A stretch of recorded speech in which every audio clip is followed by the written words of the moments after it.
മോശം quarterly result പുറത്തുവിടുകയും 45 രൂപ per share എന്ന റേറ്റിൽ ഡിവിഡൻഡ് പ്രഖ്യാപിക്കുകയും ചെയ്ത IT സെക്ടറിലെ ഒരു സ്റ്റോക്കാണ് LTI Mindtree.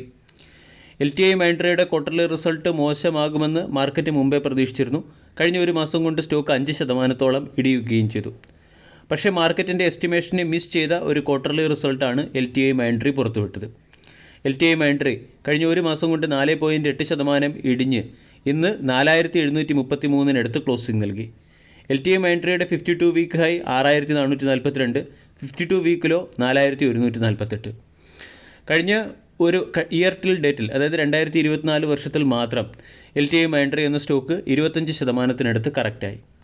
ഇനി LTI Mindtreeയുടെ ക്വാർട്ടർലി റിസൾട്ട് പരിശോധിക്കാം. LTI Mindtreeയിൽ നിന്നും 1143 കോടി രൂപയുടെ പ്രോഫിറ്റ് മാർക്കറ്റ് പ്രതീക്ഷിച്ചിരുന്നു. 1100 കോടി രൂപയുടെ പ്രോഫിറ്റാണ് കമ്പനി റെക്കോർഡ് ചെയ്തിരിക്കുന്നത്. കഴിഞ്ഞ വർഷത്തെ മാർച്ച് ക്വാർട്ടറുമായി താരതമ്യപ്പെടുത്തുമ്പോൾ പ്രോഫിറ്റ് 1.2% ഇടിയുകയും കഴിഞ്ഞ ക്വാർട്ടർ, അതായത് ഡിസംബർ ക്വാർട്ടറുമായി താരതമ്യപ്പെടുത്തുമ്പോൾ പ്രോഫിറ്റ് 5.9% ഇടിയുകയും ചെയ്തു. ഇയർ ഓൺ ഇയറിലും ക്വാർട്ടർ ടു ക്വാർട്ടറിലും പ്രോഫിറ്റ് ഇടിഞ്ഞു. കൂടാതെ മാർക്കറ്റ് എസ്റ്റിമേഷനേക്കാൾ താഴ്ന്ന രീതിയിലുള്ള പ്രോഫിറ്റ് റെക്കോർഡ് ചെയ്യുകയും അല്ലെങ്കിൽ റിപ്പോർട്ട് ചെയ്യുകയും ചെയ്തു. LTI Mindtreeയുടെ റവന്യൂവും മാർക്കറ്റ് എക്സ്പെക്റ്റേഷനേക്കാൾ താഴ്ന്ന ലെവലിലാണ്.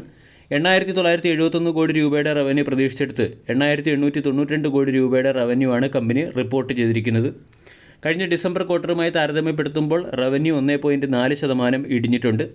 എന്നാൽ ഇയർ ഓൺ ഇയർ താരതമ്യപ്പെടുത്തുമ്പോൾ റവന്യൂ 2.3% ഉയർന്നിട്ടുമുണ്ട്. LTI Mindtreeയിൽ നിന്നും മാർക്കറ്റ് 15.73%-നടുത്തുള്ള ഓപ്പറേറ്റിംഗ് മാർജിനാണ് പ്രതീക്ഷിച്ചത്. പക്ഷേ LTI Mindtreeയുടെ ഓപ്പറേറ്റിംഗ് മാർജിൻ 14.7%-ലേക്ക് ചുരുങ്ങി. കഴിഞ്ഞ ക്വാർട്ടറിൽ 15.4% ആയിരുന്നു. കഴിഞ്ഞ ക്വാർട്ടറുമായി താരതമ്യപ്പെടുത്തുമ്പോഴും ഓപ്പറേറ്റിംഗ് മാർജിൻ ഇടിഞ്ഞിട്ടുണ്ട്. ഇനി ഏറ്റവും പ്രധാന മറ്റൊരു ഹൈലൈറ്റ്, ക്വാർട്ടർലി റിസൾട്ടിനോടനുബന്ധിച്ച് കമ്പനി 45 രൂപ പെർ ഷെയർ എന്ന റേറ്റിൽ ഡിവിഡൻഡ് നൽകി. എൻ്റയർ ഫിനാൻഷ്യൽ ഇയറിലെ LTI Mindtreeയുടെ പെർഫോമൻസ് നോക്കിയാൽ റവന്യൂ ഇയർ ഓൺ ഇയറിൽ 7% വർദ്ധിച്ച് 35,517 കോടിയായി മാറി. പ്രോഫിറ്റ് ഇയർ ഓൺ ഇയറിൽ 4% വർദ്ധിച്ച് 4,584 കോടിയായി മാറുകയും എൻ്റയർ ഫിനാൻഷ്യൽ ഇയറിലെ EBITDA 15.7%-നടുത്ത് രേഖപ്പെടുത്തുകയും ചെയ്തിട്ടുണ്ട്. ക്വാർട്ടർലി റിസൾട്ടിനെ കുറിച്ച് കമ്പനിയുടെ മാനേജിംഗ് ഡയറക്ടറും ചീഫ് എക്സിക്യൂട്ടീവ് ഓഫീസറും പറയുന്നത്, ടഫ് മാക്രോ എൻവയോൺമെൻറ്റ് കണ്ടീഷനിലും കമ്പനി റിസൈലൻ്റ് പെർഫോമൻസ് നടത്തിയെന്നതാണ്. Revenue in terms of $, year on ഇയറിൽ 4.4% കമ്പനിക്ക് മെച്ചപ്പെടുത്താൻ സാധിച്ചതും എൻ്റയർ ഫിനാൻഷ്യൽ ഇയറിലെ EBITDA മാർജിൻ 15.7%-നടുത്ത് മെയിൻറ്റെയിൻ ചെയ്യുന്നതും എൻ്റയർ ഫിനാൻഷ്യൽ ഇയറിലെ കമ്പനിക്ക് ലഭിച്ച ഓർഡർ കഴിഞ്ഞ വർഷത്തേക്കാൾ, അതായത് 2023 ഫിനാൻഷ്യൽ ഇയറിനേക്കാൾ 15.7% വർദ്ധിച്ച് $5.6 ബില്യൺ ഉയർന്നതും കമ്പനിയുടെ ഒരു പോസിറ്റീവ് ഫാക്റ്റായി മാനേജ്മെൻറ്റ് ചൂണ്ടിക്കാണിക്കുന്നുണ്ട്. മാർച്ച് ക്വാർട്ടറിൽ കമ്പനിക്ക് ലഭിച്ച ടോട്ടൽ കോൺട്രാക്റ്റിലും ഇടിവ് വന്നിട്ടുണ്ട്. മാർച്ച് ക്വാർട്ടറിൽ $1.4 ബില്യൺ ടോട്ടൽ കോൺട്രാക്റ്റാണ് ലഭിച്ചത്. ഇത് കഴിഞ്ഞ വർഷത്തെ മാർച്ച് ക്വാർട്ടറുമായി താരതമ്യപ്പെടുത്തുമ്പോൾ കുറവാണ്. കഴിഞ്ഞ വർഷം മാർച്ച് ക്വാർട്ടറിൽ $1.5 ബില്യൺ ടോട്ടൽ കോൺട്രാക്റ്റ് ലഭിച്ചിരുന്നു. എൻ്റയർ ഫിനാൻഷ്യൽ ഇയറിലെ ടോട്ടൽ കോൺട്രാക്റ്റ് $5.6 ബില്യൺ രേഖപ്പെടുത്തി. എൻ്റയർ ഫിനാൻഷ്യൽ ഇയറിലെ പെർഫോമൻസ് നമ്മൾ കഴിഞ്ഞ വർഷവുമായി താരതമ്യപ്പെടുത്തുമ്പോൾ, അതായത് 2023-2024 ഫിനാൻഷ്യൽ ഇയറിലെ പെർഫോമൻസ് താരതമ്യപ്പെടുത്തുമ്പോൾ പെർഫോമൻസിൽ മെച്ചം കാണുന്നുണ്ട്. അതേസമയം കഴിഞ്ഞ ക്വാർട്ടറുമായും കഴിഞ്ഞ വർഷത്തെ മാർച്ച് ക്വാർട്ടറുമായും പെർഫോമൻസ് താരതമ്യപ്പെടുത്തുമ്പോൾ മോശം പെർഫോമൻസാണ് LTI Mindtree കാഴ്ചവെച്ചത്. ഇതോടൊപ്പം തന്നെ LTI Mindtreeയുടെ അട്രീഷനും വർദ്ധിച്ചിട്ടുണ്ട്.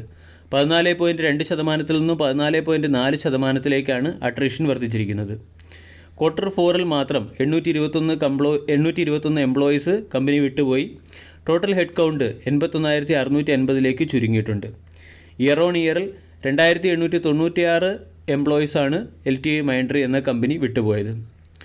LTI Mindtreeയുടെ ക്വാർട്ടർലി റിസൾട്ടിലെ ഒരു പോസിറ്റീവ് അപ്ഡേറ്റ്, 2025 ഫിനാൻഷ്യൽ ഇയറിലെ ക്വാർട്ടർ 1 കമ്പനി അതിൻ്റെ ഗ്രോത്ത് പാതയിലേക്ക് എത്തും എന്നുള്ള മാനേജ്മെൻറ്റിൻ്റെ കമൻട്രിയാണ്.